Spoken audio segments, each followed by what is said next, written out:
எல்லாம் இன்பமயம். இசையோடு சேர்ந்த பாடல் மனதிற்கு இனிமை தரும்.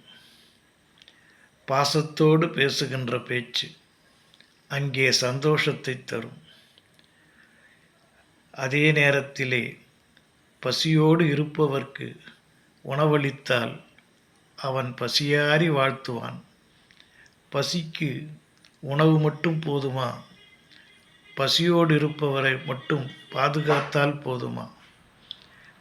பல்வேறு சூழ்நிலைகளிலே நம்மை சுற்றி இருக்கக்கூடிய துயரங்களை துடைப்பதற்கு நாம் கை கொடுக்க வேண்டாமா? வாருங்கள், நாம் இனி ஒரு புதிய சமுதாயத்தை படைப்போம். அந்த சமுதாயம் பகையின்றி, போரின்றி, பசியின்றி வாழ்கின்ற நல்ல ஒரு சமுதாயத்தை படைத்து புதிய ஒரு புரட்சியை ஏற்படுத்துவோமா? எல்லாம் இன்பமயம், எப்பொழுதும் இன்பமயம்.